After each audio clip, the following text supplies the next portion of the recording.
Welcome back, and we're going to say welcome to the Art of Law for the first time because we are at least testing out a new name for the channel, aren't we, Al? So, welcome back. This is the video as promised with the Nigel Farage saga.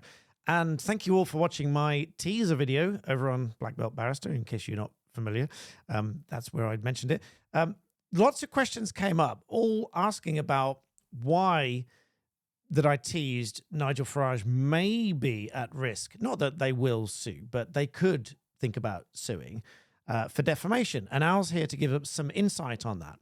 And there was one question that came up with lots of people, which is really interesting, so thank you for that, which is why would Nigel Farage be in trouble if he didn't originally name the bank?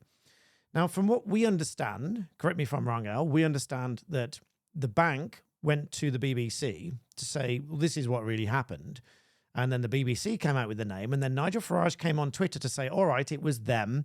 And they are being very, very dishonest, he said.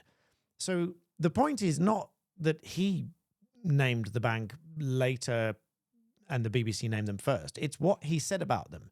So what do you think about that, Al?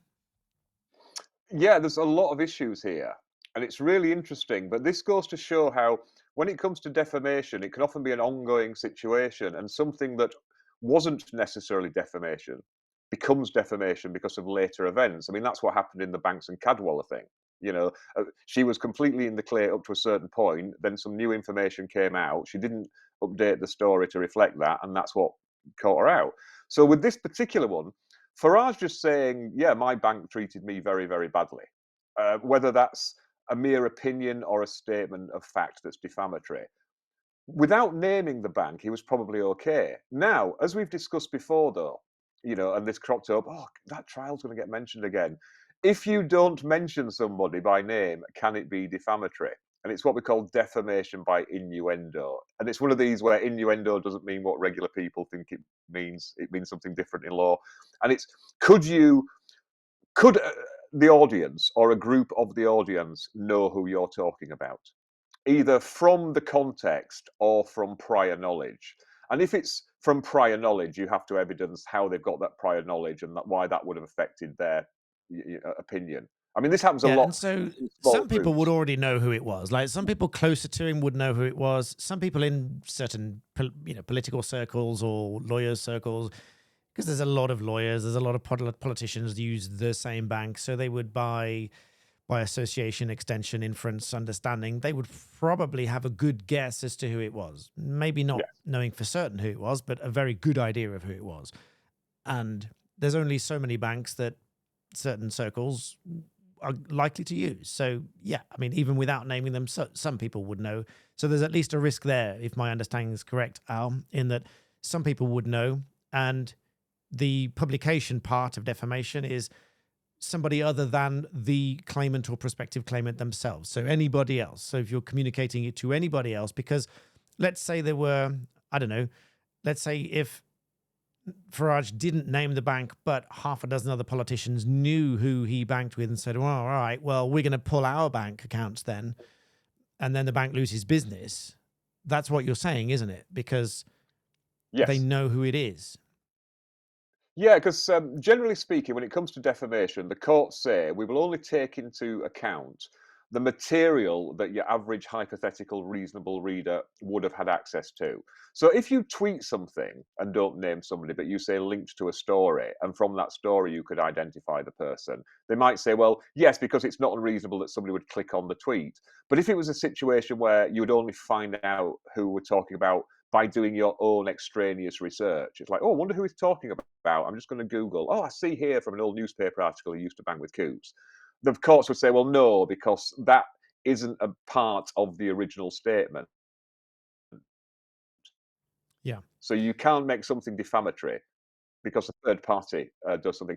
Um, but once the bank was out in the open and Farage said, yes, these are dishonest, then that's when it all changes. Of course, there's two questions here. There's first of all, is dishonest an actual defamatory statement? Well, about a bank, it probably is. However, there's also what we call tit for tat, or in America, they actually call it self defense.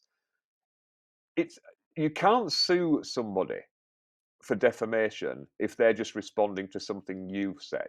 So, for example, if I say, "Oh, Joe Bloggs is a crook," and Joe Bloggs says, "No, I'm not," I can't sue him for saying, "You're saying I'm a liar."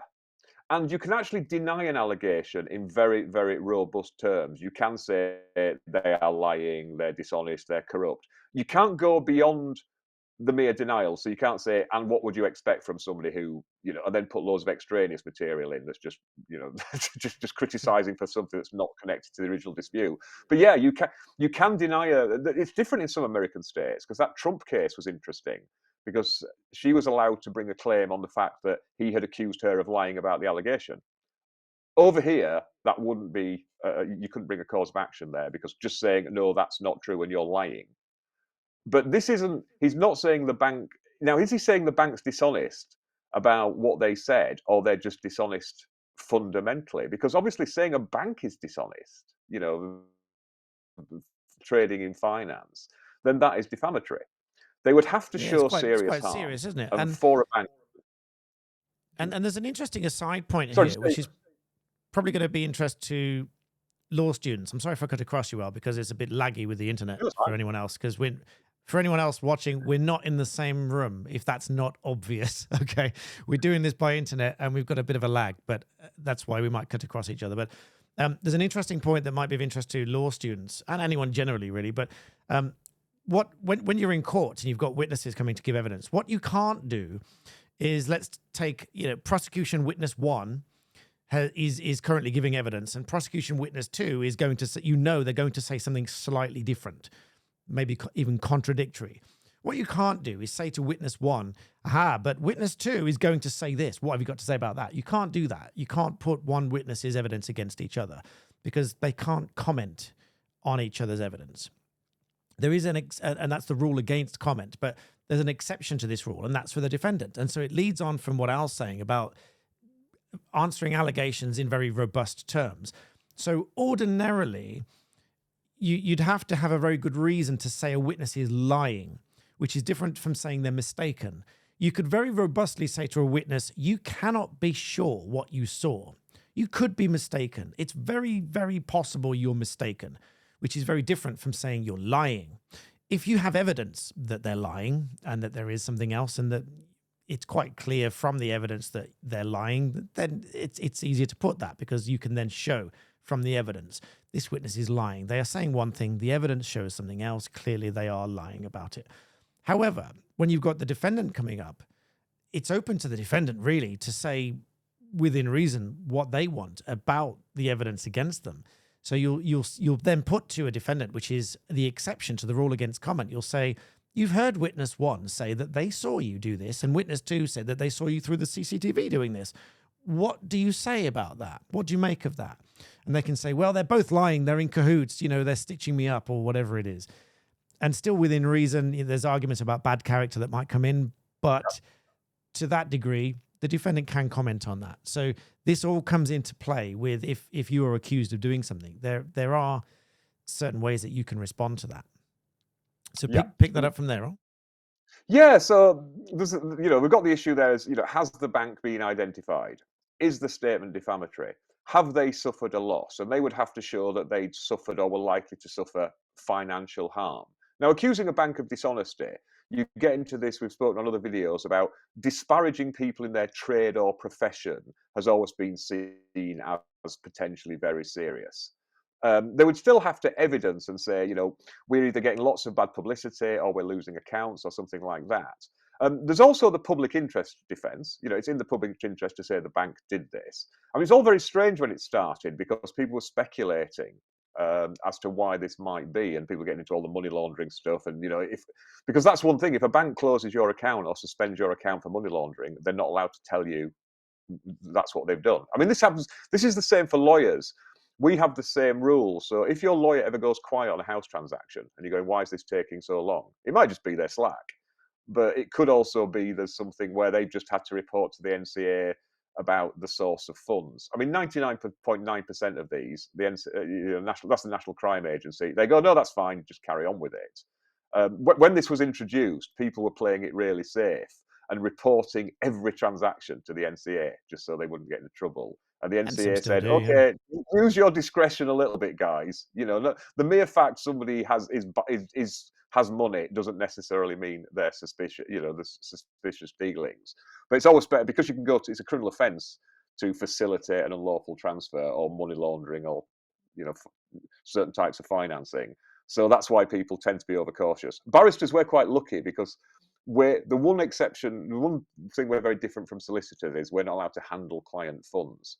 And the rules on that are so strict, we can't even go to the court holding a check that you've given us to hand over to pay a court fee. That counts as handling client funds. And it's really silly this. I have to do a thing. If I pay for a client, I can't hand a check over. So I write a check on my own account, hand it over to the counter, ring the client and say, right, you'd better transfer this money into my account. If it doesn't come in the next 30 seconds, I'm going to get the check back.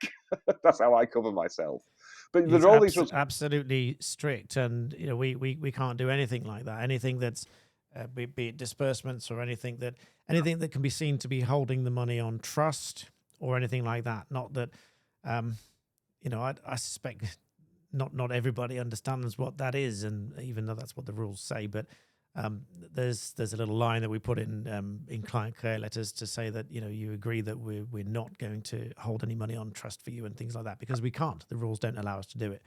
And as Al said, even with court fees, we have to pay it out of our own money. If we are to pay the court fee for you or arrange to have the court fee paid, we would have to pay it first. We can't take your money first and then pay it, because there's a technical reason for it, is that the claim is not issued yet, and therefore the fee is not due yet. And because the fee is not due, you could change your mind. And therefore, we're holding the money that's your money. It's not our money. And so we just can't do it. If we say, yeah, I'll do this work for you, it's going to take at least 5 hours at X £100 an hour, then we can take that money. That's fine. It's an estimate of fees. It's a genuine estimate of fees, and we can do that. Anyway, we digress.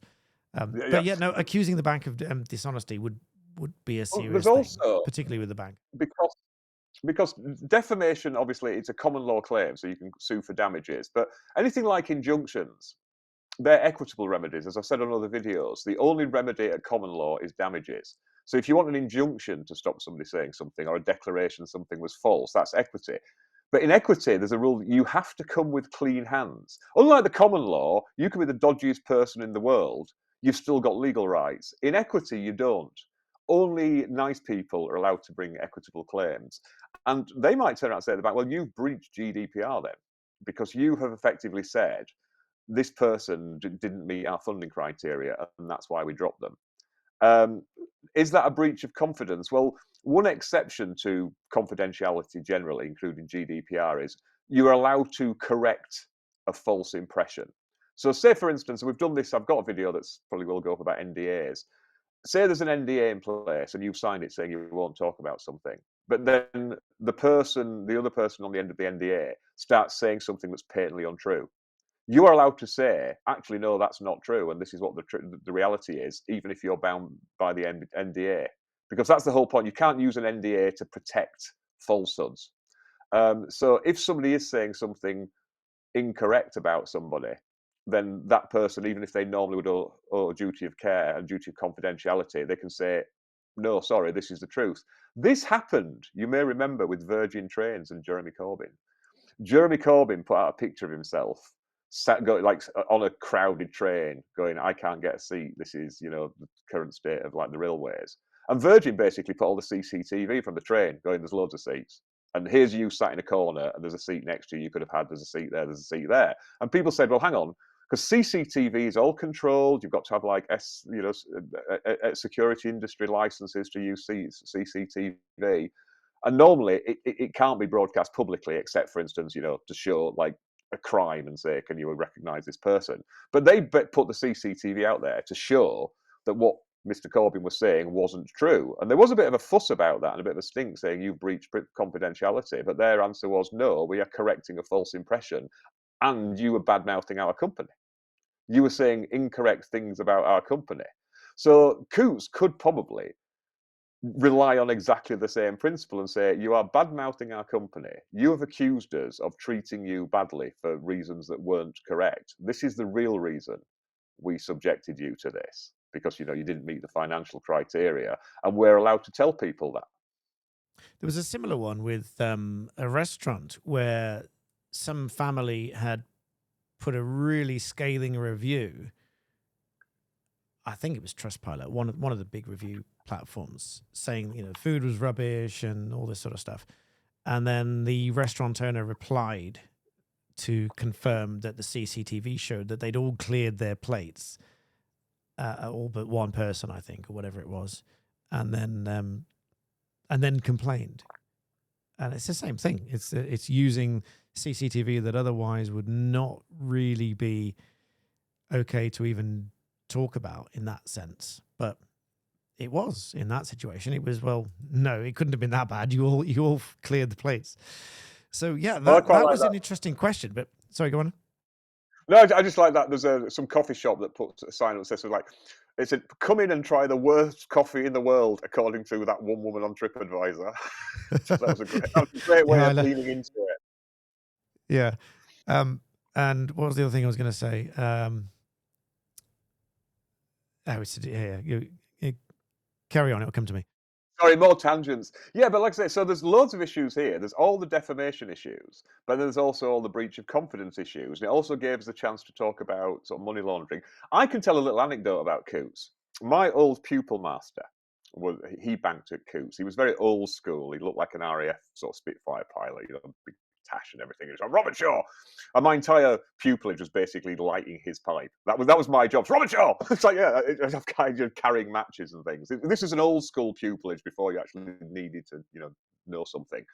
But he introduced me to his bank manager at Coots, and they were really nice. They were going, "Oh, we can set you up as a pupil, and you don't need to worry about the financial stuff because we understand you're at the start of your career, and no doubt you'll go on to earn loads." It's not exactly Mystic Meg there, mate. But here's the thing. It's terrible. These people are offering this really nice thing. And I like their checkbooks because their checkbooks are huge. But I was with NatWest at the time, and you got checkbooks with badgers and animals on, which obviously I really liked. And I sort of said, "Do you have the animal checkbooks?" They went, "Well, no, we have these big ones." But then they explained how it worked and said, "And because you're a pupil, we'll keep the monthly fees down to like £100 a month." And I was going, "Hang on, there are fees," because I was getting free banking. And it was like, "Yes," and it's like £2.50 if you write a check. It's £1 if you use the ATM. And I actually said, if I want to use if I want to pay £1 every time I use the ATM, I'll get the dodgy one in the off license.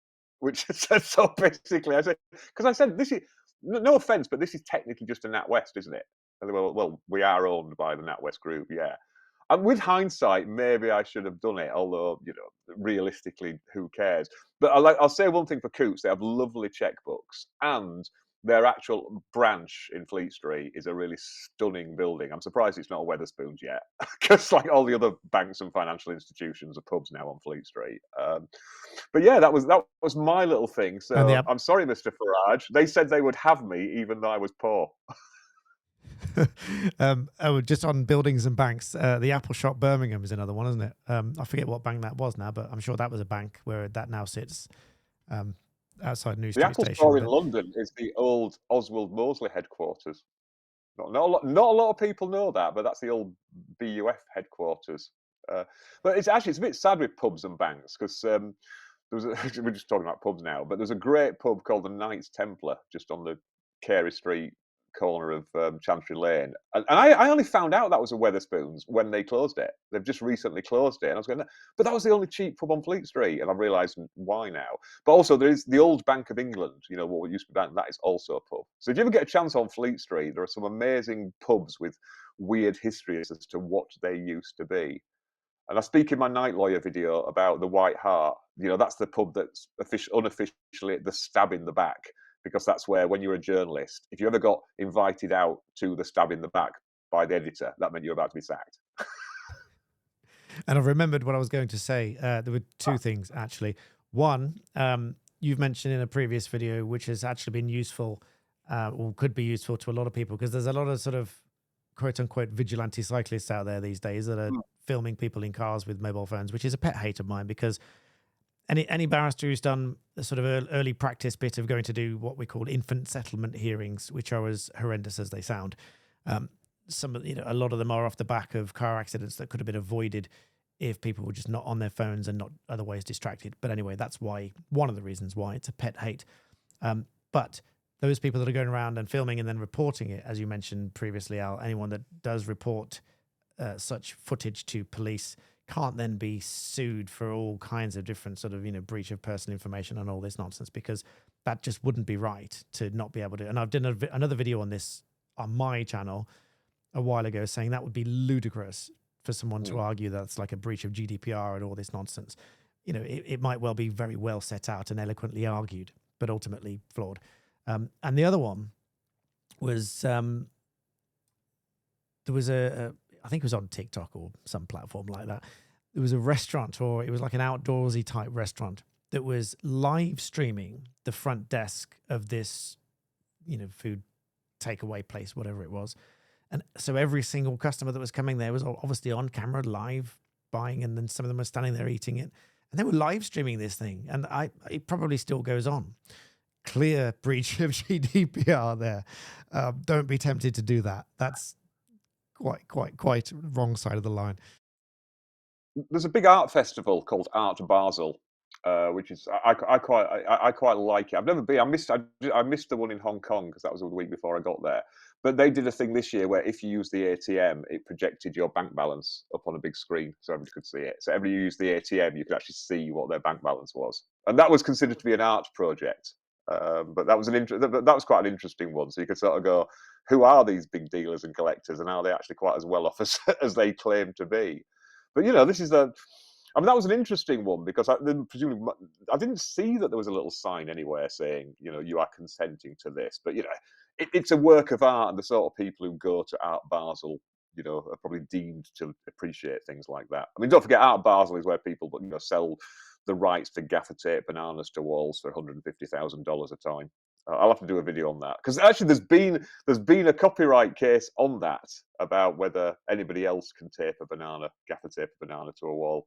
This is the sort of thing. This is all my art lawyer friends. These are the sorts of cases that keep them in nice paintings. Because that's the thing if you do art law, artists are terrible at paying you, but you end up with some really nice artworks. And this is why you have to subscribe to this channel, because you get all of this sort of free-flowing, anecdotal, story time, realistic discussion, feedback, whatever you want to call it. So make sure you subscribe, because this is nicely growing now. We're very grateful to you all for doing that.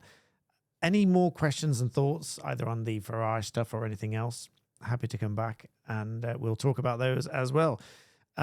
So that was about it. Wrapping up there, Al, any closing thoughts?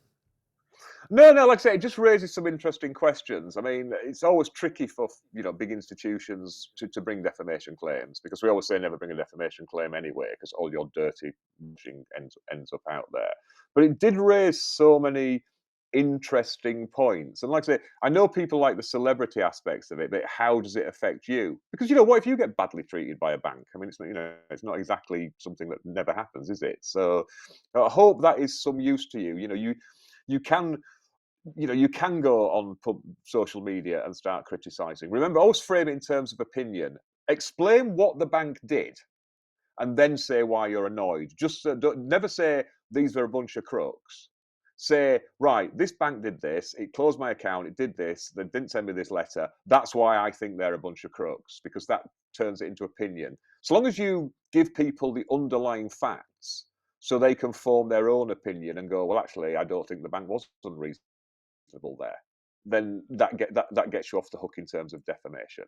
Because interestingly, there have been cases now where opinion sites have been sued. They would normally have protection, especially in England and Wales, because people who operate websites usually aren't responsible for the comments on websites.